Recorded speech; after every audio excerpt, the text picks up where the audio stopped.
सही बात पूछो तो सारी साधना केवल देह भाव को मिटाने के लिए है। देह भाव मिट्टी, जो भाव करो वही आनंद में डूबो, चाहे आत्मस्वरूप ब्रह्म भाव करो, चाहे भगवत भाव करके सखा सखी गोपी गोपा जो चाहो भाव कर लो। क्योंकि आत्मस्वरूप कैसा भाव करो जैसा विचार करना। जैसे मानो एक सन्यासी है, वो आत्मस्वरूप को निर्गुण निर्विकार देख रहा है, अनुभव में आता है। एक भक्त है, उसे दास स्वरूप में देख रहा है। दास शरीर थोड़ी होता है, दास स्वरूप भाव में उसने भावना की भेद बुद्धि करके, और तो उसे दास सेवक भाव अनुभव हो रहा है। जो जैसे भावना करता है आत्मस्वरूप, जैसे अभी हम देह भाव में हैं, तो हमें यही तो लग रहा है भाई यही तो आत्मस्वरूप की भावना हम देह भाव में कर लिए ना। अब इसे हटाइए और आप जो खाओ कीजिए। अंतिम समय यदि मृग का चिंतन करते हैं तो आत्मस्वरूप मृग स्वरूप में प्रकाशित हो जाता है। भरत जी को देखो, अंतिम समय में स्त्री का चिंतन करते हैं तो पुरंजन अगला जन्म स्त्री का। आत्मस्वरूप कैसा भाव करो जैसा, कोई भाव में करो तो मुक्त हो गए। समझ गए? कोई भाव में मुक्त हो गए। अगर भाव कर रहे हो तो किस कोटि का कर रहे हो, जो कर रहे हो उसी का फल है। अपने लोग क्या भगवत भाव, अपने लोग क्या सखी भाव, अपने को सखा भाव, अपने को दास भाव, जो भाव करो सो आपको प्रभु ऐसे अनुभव आत्मस्वरूप प्रभु है। और कोई भाव नहीं तो जीवन मुक्त होगा। समझ में आता है ना? आत्मस्वरूप कैसा भाव करो जैसा, और कोई भाव ना करो तो इसे कहते हैं निराकार और निर्विकार चिदानंद ने सब बिल्कुल सब सिद्धांत सत्य हैं। पर अपने भाव को पहले शरीर भाव से हटाना होगा। जब तक शरीर भाव है तब तक विषय भाव है, कोई भगवत भाव नहीं, कोई ज्ञान भाव नहीं, कोई योग भाव नहीं। योग में भी चित्तवृत्ति का निरोध करके विषयों से हटाकर आप परमात्मा स्वरूप प्रभु में लगाया जाता है। ज्ञानी जन देह भाव का नाश करके अपने स्वरूप में स्थित हो जाते हैं। भक्त जन देह भाव का नाश कर भगवत स्वरूप में, जिसे आत्मा कहते हैं, ज्ञानी जन भक्त जन उसे भगवान कहते हैं, योगी जन उसे परमात्मा कहते हैं। तो वही एक तत्व, समझ रहे ना? ये देह भाव हटाना, तुम पुरुष न थे न हो न रहोगे। ये पोशाक पुरुष की धारण करने से कोई पुरुष नहीं बन जाता। पर ये भाव मिटना बड़ा कठिन है, इसीलिए साधन में लगाया जाता है।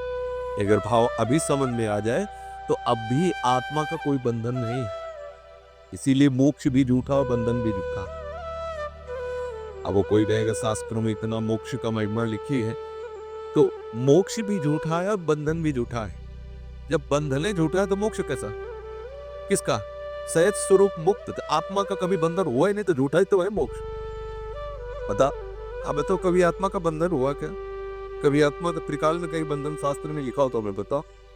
तुमने माना, तुम्हारी मान्यता ही बंधन हो, तुम्हारी मान्यता ही मोक्ष है। तब खेल, वो मान्यता जितनी जल्दी तुम बंधन से हटा पाओ उतनी जल्दी मोक्ष को प्राप्त होते। यही मोक्ष है, न बंधन है न मोक्ष है।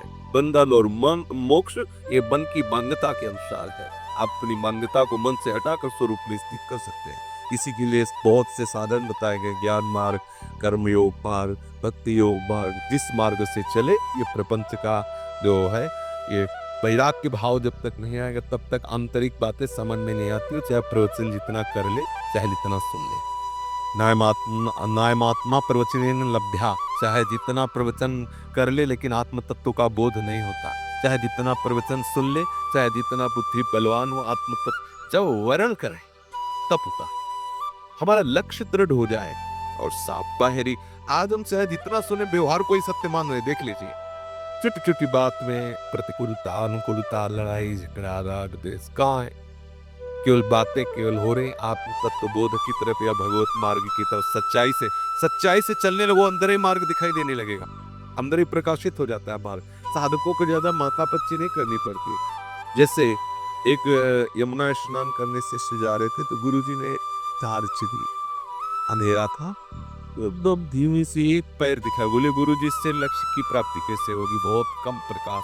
बोले जितना एक पैर के लिए प्रकाश है बस वो पैर बढ़ाते चले जाओ तो हर पैर में प्रकाश मिलेगा, आप लक्ष्य तक पहुंच जाएंगे। बस ऐसे ही हमें जो नाम मिला है, थोड़ा चिमचिमाहट सी लग रही है आनंद की, उतने भी आप चलना प्रारंभ कर दो, आपको लक्ष्य तक पहुंचा देगी। होता क्या है, हम इस बात में परेशान रहते हैं, ये मंत्र नहीं वो मंत्र। मंत्रों से कुछ नहीं होना, चिंतन से होना। आप चिंतन सुधार लो, अभी सीख, अभी आनंद आ जाए। कुछ न जपे, कुछ न जपे, कुछ न चाहे, जीवन मुक्त हो गए। ये जितत चाहे संन्यास मार्ग हो चाहे भक्ति मार्ग हो, ये जो नाना प्रकार के भागवतिक बातें हैं, ये विषय चिंतन मिटाने के लिए। एक स्थिति ऐसी आती है, पूर्ण कृतकृत्यता का अनुभव होता है, वो जप वाला भी नहीं रहता। और संतों ने तो इतना कहा है कि आराध्य देव ही उसका जप करते हैं, वो तो पढ़ा रहता है। ये आगे की स्थिति, काहो के बल भजन को काहो के आचार, व्यास परोसे कुंवर के सुवट